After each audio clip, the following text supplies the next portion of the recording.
What is up, YouTube fam? Robbie C here, and more specifically, what's up, Jeremy? How you doing today? So catch me if I fall.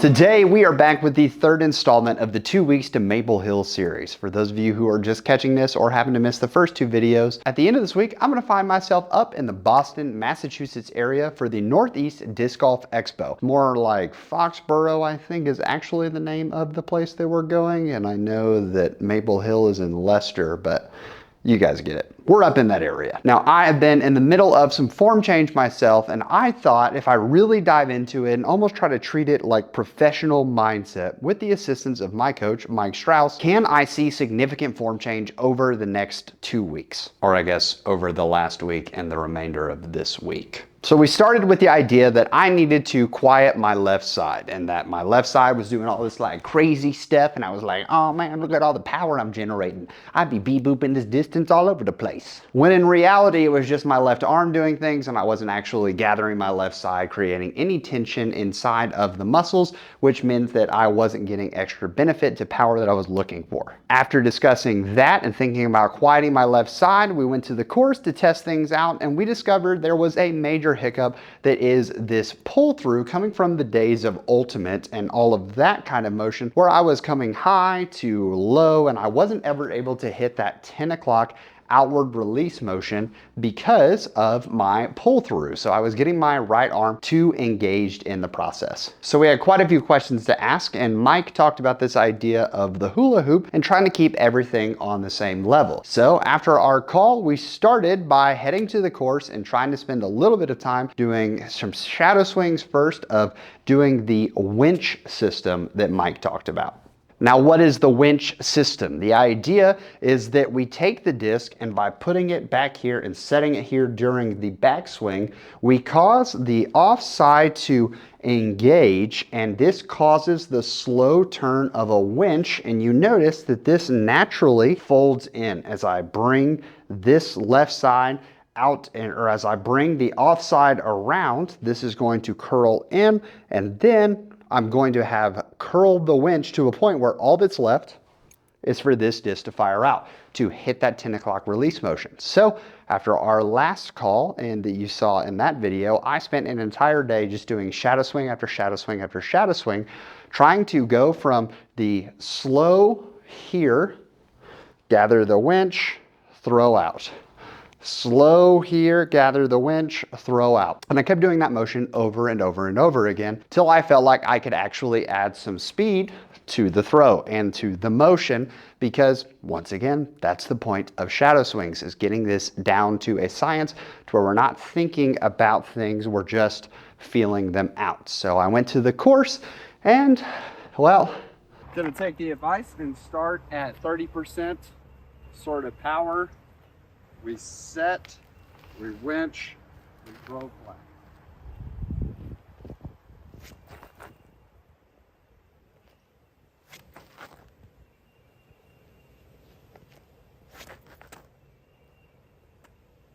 Okay, let's watch that. Okay, glad that we watched the video, because what we noticed is, we didn't do it.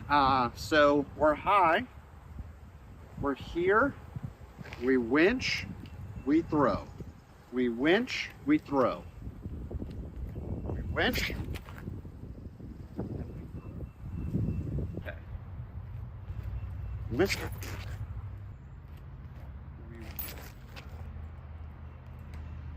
Okay. No idea. Let's watch. I think one of my issues, and you can tell me if I'm wrong, Mike, is that I'm coming high, I'm up here, so I have to dip or I have to pull through high. It's either or, because I'm dipping to the release point when I'm up here to there. So I'm gonna try to set this a little lower, winch out, and see what happens. We go here. Here we go.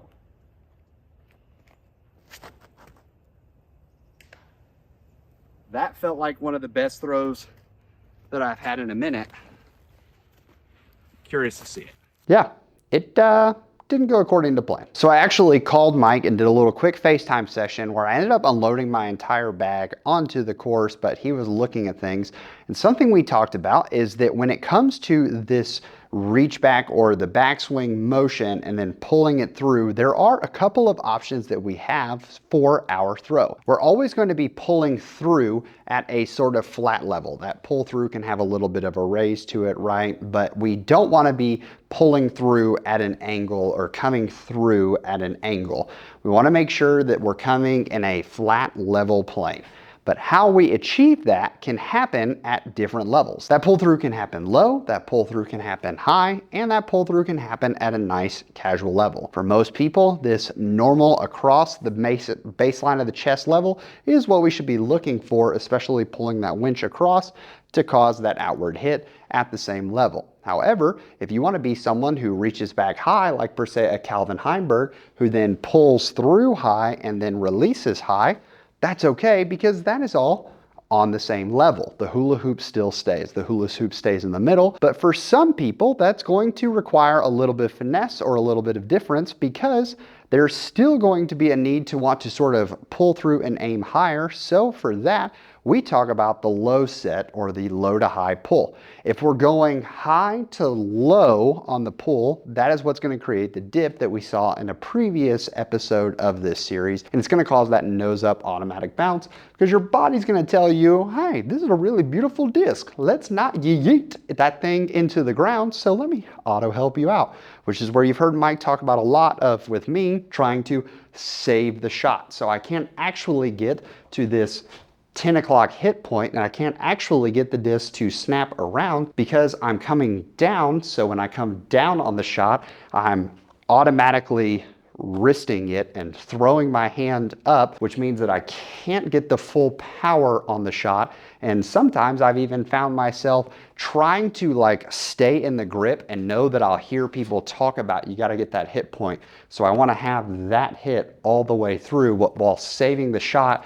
My hand will let go of the disc because I'm coming down and I don't want to throw it into the ground. So I'll let the disc pop up like so, and then try to re-grip it, and I end up actually driving my nails like into my thumb and cutting my thumb on a regular basis. So maybe I'm not alone in that, because as I started talking about it with Mike, he said that that actually happens to quite a few people. So if that's in, perhaps this next part is for you. This started this idea between Mike and I of taking the disc and sort of setting it on a lower position. What I first wanted to do was make sure that I had my separation in the space of my elbow to my torso, have the disc out there like so, and then I wanted to make sure that when I set the disc down, that I was setting it down low, winch to pull it high, and then release the disc out higher. Notice that when I do that from the flat place, I can set the disc low, winch to pull through at the same level, and then release it high. So one of the problems that I'm experiencing in my throw, and I think a problem that actually a lot of people experience in their throw, is when they give themselves too much time during the throw, their body feels like it has to be doing something. Their body feels like it has to be moving in a certain direction, and this excess of time leads to excess of motion, which leads to a waste of energy, and therefore we cannot inject as much power and effort and spin and all of that into the disc as we want. So for me, for example, when I get around too early on the throw and I have the disc set here, no matter if I try to think about keeping this arm bent or I try to keep it like, you know, don't extend it, don't extend it. If I get around too early, I know that there's going to be a moment where my arm is going to pop, and then I'm going to try to pull through. And when I allow my arm to pop and then pull through, that's usually what leads to the dip, because that extra pop comes from the extra time, and therefore I feel like I need to be doing something rather than just trusting the shot and trusting that I'm turning into it and that that's enough for me to hit what I'm trying to do. So I thought in a genius moment that what if, rather than focusing on trying to keep this bent or keep this stationary or whatever I'm doing, what if I just try to get it to that fully extended position and reach the final spot and intentionally think about putting it in that spot right there? Would that help me with the timing issue? So that way I knew that my front toe is supposed to touch at the same time that this fully extends. This should hopefully cause an issue or solve an issue of making sure that I don't, you know, snap that disc out there, snap it at the wrong level, which then tempts me to come into this. I can simply think about hold, hold, hold, and then boom. As the front toe touches on the ground for that plant step, the disc is fully extended, which then allows me to fire the offside, which causes the compression or causes the winch to start. Also, that motion drives the heel down into the ground, so now my brace is planted. And from here, I should be able to just, boop, open up the shot. I should be able to just throw the shot, or at least that's what I thought. I in fact sent Mike the videos, super excited, like, oh my gosh, I can't believe it. And he was like, man, super stoked for it. How about this? Head to a field, throw a couple shots, let me see how it goes. And yeah, we'll go from there. I just want to see you like full rip some shots, full send them, which ended up leading to this text. And thus, we jumped on another live stream with Mike in the disc golf lab, leading us to today's homework. First piece of homework is the Barry Schultz, and the Barry Schultz is keeping this arm entirely straight, letting it come around and just feeling the hit, boom, and the outward extension. I'm not allowing myself to fully hit the pop, and hopefully this teaches like coming through. So we're gonna try the Barry Schultz. Okay.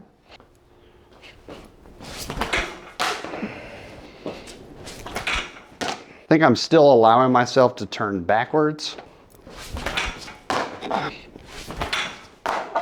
Boop. Second piece of homework after the Barry Schultz of the big, like, come around and throw the disc, feel that like, boom, hit. Hello, hello, welcome back. Second piece after coming back and hitting there was that we were supposed to, the hit drill. So the hit drill is that we're in the compression, but we aren't allowed to pop back. We have to just from here, open up.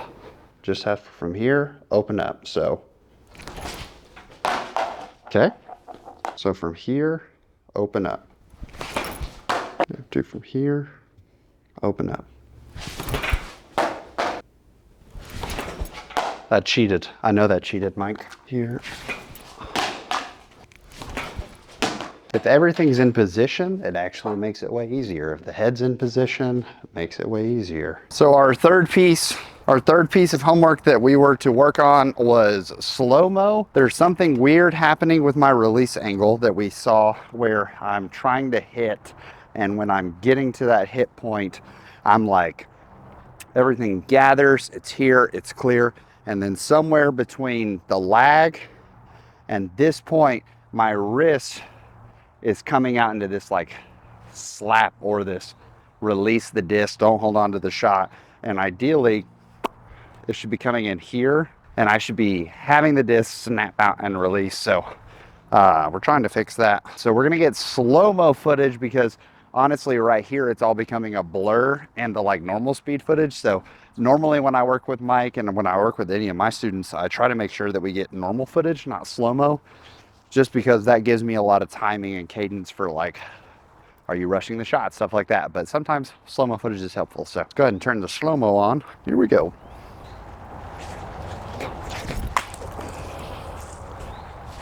That's what I thought might happen. They might skip over. Here we go.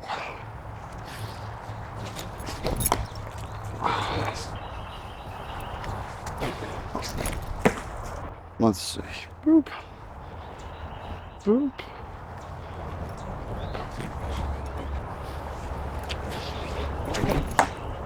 I want to be curious about, although I don't feel like my left side did literally anything there. Let's give her a watch. Boop. Keep it nice and tight. Okay, here we go. I can feel that like still slipping out. Curious on the third. So something that Mike and I talked about was that if I was keeping my front side forward, I was not going to be cheating myself and I wasn't gonna get too far backwards, which was gonna cause a host of issues either. So thinking about my head sort of staying forward and like at most coming back to here allows me to feel the compression there and feel that outward hit. I'm hoping that the slow-mo footage is gonna give us that like final piece. The real tricky part is that this 2-week period is flying by and coming to a close really fast. I'm not feeling like, honestly, super heartbroken, I guess is the right way to put it. I'm not feeling super tore up about where we are right now because we have made some changes in the left side, and honestly, even just this little adjustment of keeping the head, I feel like actually has created a lot of tension and hit that I wasn't having before. So I don't have to focus on throwing so hard because I'm gonna be curious what that's doing for all the release and everything. So we probably are gonna get